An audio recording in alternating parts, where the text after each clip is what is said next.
L'éthique au travail rassemble les règles et les directives régissant le comportement de chacun sur le lieu de travail. Les organisations ayant développé une culture de comportement éthique disposent d'employés satisfaits, sont plus productives et bénéficient d'une excellente réputation auprès de leurs clients. Il est attendu de chaque employé qu'il apprenne et comprenne les normes de l'organisation en matière d'éthique, ainsi que les normes légales propres à son activité professionnelle. Le manquement aux normes éthiques de l'employeur ou à la législation locale ou nationale ne sera toléré dans aucun milieu professionnel. Tout comportement contraire à l'éthique risque de vous coûter votre emploi, votre réputation et même votre liberté.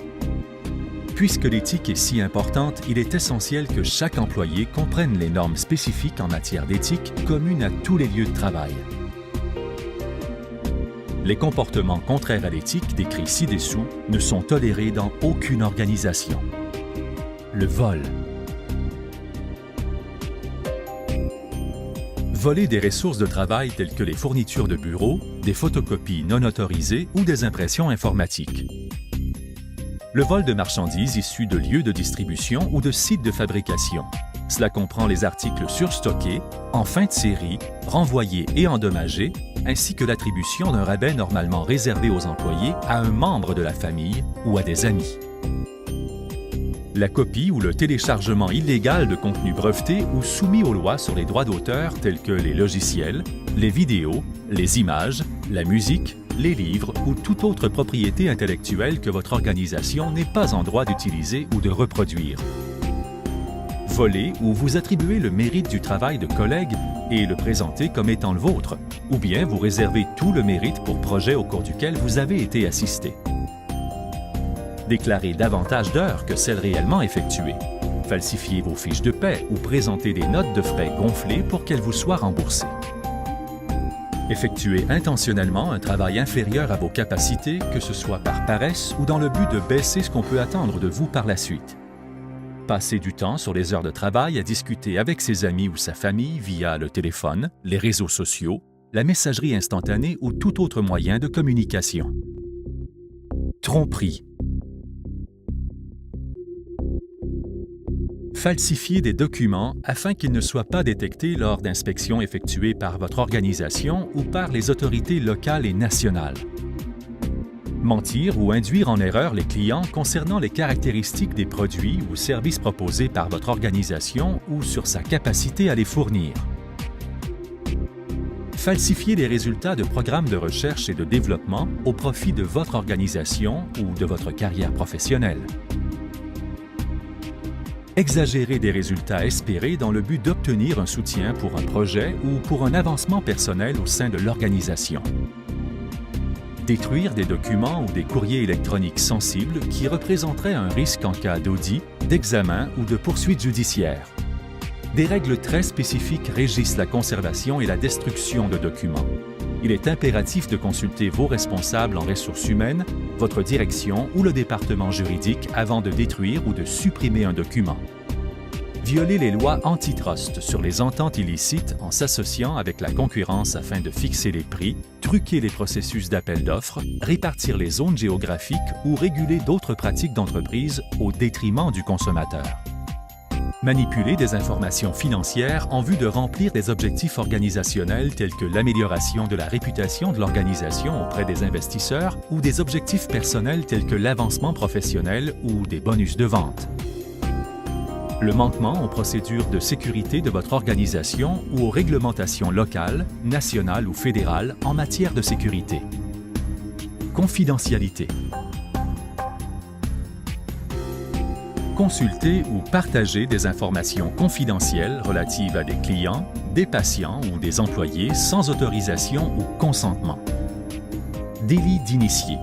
Exploiter des informations confidentielles qui ne sont pas dans le domaine public afin de prendre une décision sur l'achat ou la vente de titres ou de conseiller à d'autres personnes d'acheter ou de vendre des titres. Le délit d'initié est une violation légale très grave et des informations confidentielles telles que le statut d'une fusion ou d'un brevet en attente ne doivent même pas être divulguées à sa famille ou ses amis les plus proches. Intimidation et harcèlement. Répandre des commérages ou des rumeurs concernant vos collègues de travail. Ceci comprend la propagation d'informations que vous avez reçues ou l'invention de fausses informations dans le but de porter préjudice à la réputation d'un collègue de travail. Intimider verbalement un collègue par l'usage de moqueries, de taquinements, de railleries et de sarcasme, ou menacer un collègue par le regard, les gestes ou le langage corporel. Harcèlement sexuel. Les avances sexuelles importunes. La promesse d'avantages professionnels en échange de faveurs sexuelles et autres harcèlements verbaux ou physiques à caractère sexuel. Octroi de cadeaux, pots de vin et ristournes. Donner des pots de vin ou en accepter de la part d'un concurrent en échange d'informations confidentielles. Donner des pots de vin à des fonctionnaires afin d'obtenir un traitement favorable en matière d'inspection, d'octroi de licences et de permis ou pour d'autres décisions contrôlées par le gouvernement. Cela comprend les fonctionnaires de pays étrangers. Discrimination.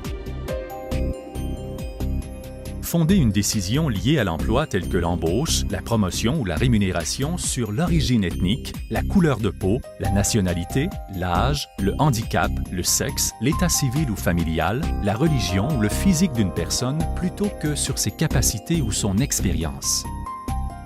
Traiter un collègue de manière inconsidérée ou injuste à cause d'un préjugé ou d'un stéréotype né d'une différence perçue.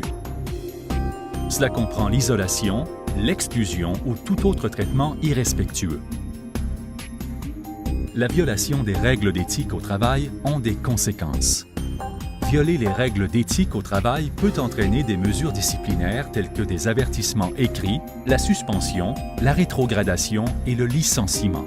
Et si le comportement contraire à l'éthique est également contraire à la loi, il peut engendrer des poursuites judiciaires et, éventuellement, une peine de prison. Solution.